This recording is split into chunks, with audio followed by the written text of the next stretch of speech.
Subscribe to our channel by clicking the subscribe button. Click the bell button and enjoy the latest uploads from our channel.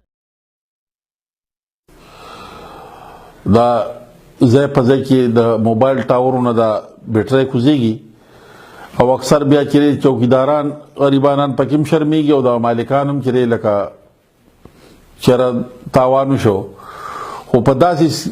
سیسټم باندې کوزیږي چې لکه په هغې باندې څوک پوه کېږي نه هغه دا ګروپ دی په هغې باره کې چې زموږ جناب ډي پي او صاحب عرفان الله خان د دې نوټس اخیستی او ځای په ځای کې دا چې څومره واردات کېږي هغې وایي چې په دې کړې نګراني وساتئ دا هغه ګروپ دی چې دوی په مردان کې هم پخپله مني مردان کې هم واقعیات کړي دي پېښور کې هم کړي دي کوواټ کې هم یو وقوه کړې ده تللي دي او سوزکي ورسره په سوزکي نه طریقې واردات دا دي چې نمبر پلیټ دې کوز کړي چې کله واردات کړي د دې لپاره چېره زمونږ نمبر د سوزکي کې لکه څوک نوټ نه کړي او خلکو ته وایي چې نمبر پلیټ مې مات شوی دی خبر دغه شان د خانمۍ په علاقه کې دي چې لکه د ورځې رڼا چوکیدار ساري چې چوکیدار خپل یو طرف ته لاړ شي نو دی وروړي په دیوال باندې ځان ته ورلر کې بیا په هغه طریقه باندې غونډ سامان چې دی په هغې کې واچي او پېښور کې بیا زموږ دا 15 کسه ګروپ دی 3 موږ نیولي دي او 2 کسه چې دی هغه ګرفتاري لا پاتې ده او دا په پېښور کې بیا په کباړي دی وغلی د هغې د هغې نه هم تفتیش شروع دی انشاءالله هغه به مرامت شي خو بار بار مونږ دا خبره کوو چې په خپلو بچو باندې واچ وساتئ نه دې کې دا یو ملزم چې دی د دم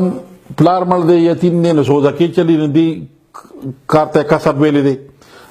هغه ماشوم چې دی هغه د قرآن حافظ هم دی خو چې دې سره کېناسته د کلینډري شروع کړه یو ده سره ټچ شو نو د هغه نه هم غل جوړ شو حالانکې د هغه په سینه کې قرآن پروت دی خو دغه د غلا په کاته کې بار بار دا وایي چېره ماحول اثر لري نو که معصومانو باندې موږ خپل چې دی واچ وساته دی وایي زما تر چې دی لکه هغه زما خصمانه کوي نه تره یې د ده نه دا تپوس نه کړی چې بچې ته چته یې او چته نه یې چا په ماحول کې نه که دی قرآن حافظ شو نه څه شو نو بار بار د خپلو بچو لږ واچ ساتل پکار دي چېره هغه په کوم ماحول کې کښېني که هغه د قرآن حافظ دی نه لکه قرآن حافظ چې خو ماحول چې دی په غلط اثر سره کېناستو دغه غلطې جوړ دی نو مهرباني وکړئ د خپلو بچو چې دی لکوټي تپوس پوښتنه دا کوئ او